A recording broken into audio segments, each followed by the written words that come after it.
Hey guys, how's it going? It's 8-Bit Eric. I wanted to talk about Stray. So it came out yesterday. If you have PlayStation Premium, you can go ahead and check it out. It's one of the free games, I guess, for PlayStation Premium this month. When I first saw the trailer, I was like, all right, this seems interesting enough. I'm always a sucker when it comes to post-apocalyptic like scenarios in video games, whether it's zombies, whether it's robots, and for the most part, they're kind of interesting. You get a little bit of an artsy-fartsy type of thing usually where, you know, you're on a quest and you feel alone and you have to figure out what happened and where's everybody at, or you're lost and you're trying to find a way to find other people or creatures or anything. So that's basically the premise of Stray.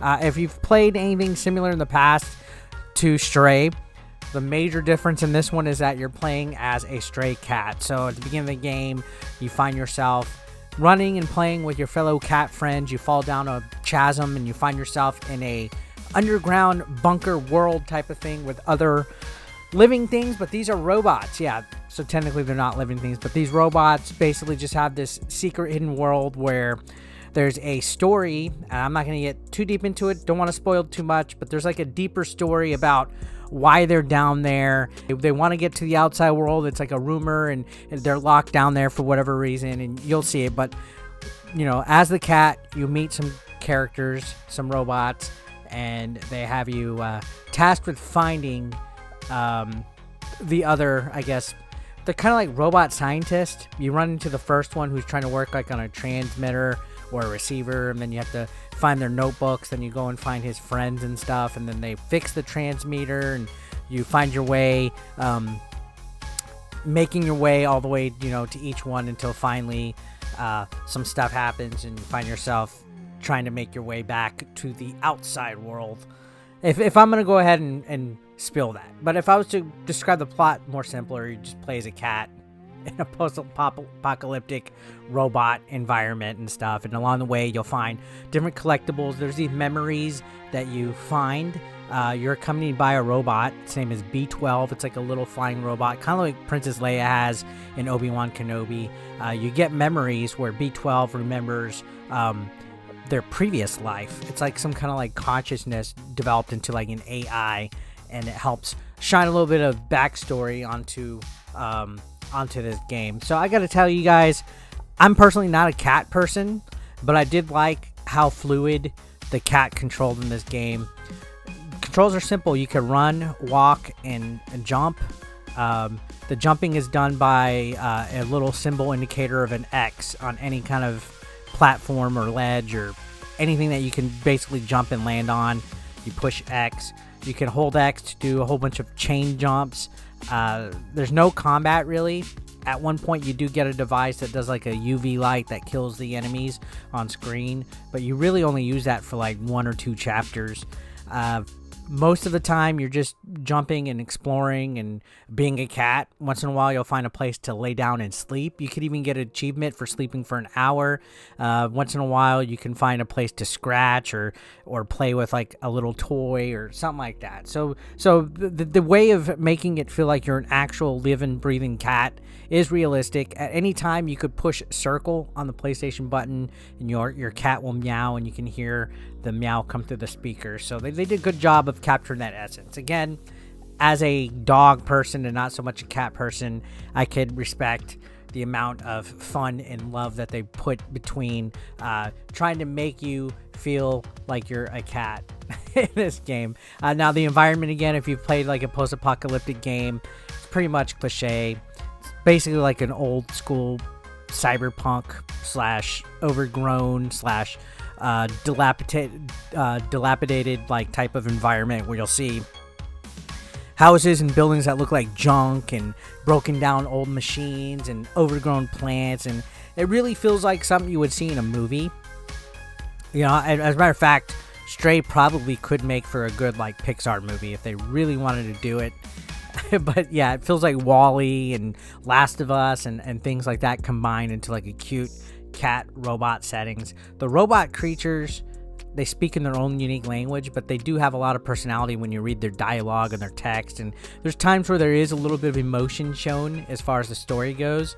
The music is fucking glorious in this game. Like, honestly, that's probably the best part, especially when certain events happen and certain cutscenes happen and you just get a load of what is going on the screen. But the atmosphere really captured it. I really like the post-apocalyptic look that this game had, especially in some of the mid levels like Midtown and Antville or the Ant Village and all that. There's some really good I guess visuals to sink in. Lots of little Easter eggs. You could really just explore every nook and cranny, and you get a sense that they really created a living and breathing world that has a gigantic backstory behind it. So I was entertained by that. Now, the one thing that a lot of people ask me, and I did 2 playthroughs of this real quick. My first playthrough was about 4 hours and 50 minutes long.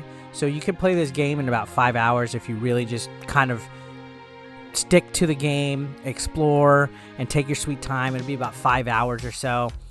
And then I did the second playthrough for the speedrun trophy. There's a trophy if you beat the game under 2 hours.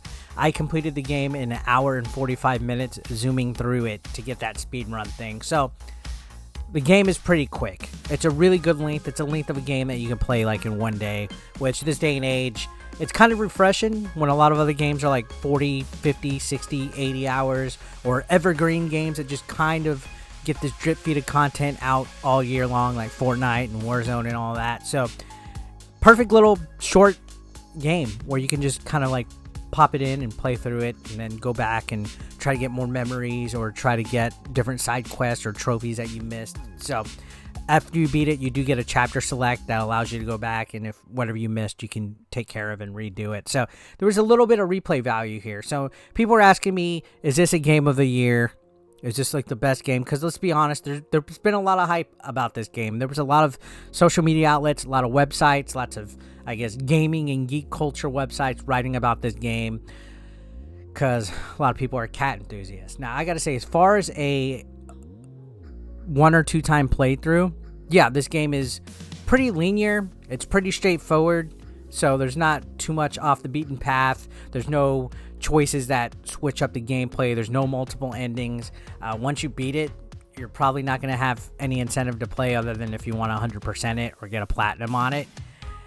And it was fun. It was a fun little diversion while, you know, for the quick playthrough. But as far as a game of the year goes, no, this isn't one of the best games of the year. Now, don't get me wrong. It's not a bad game at all.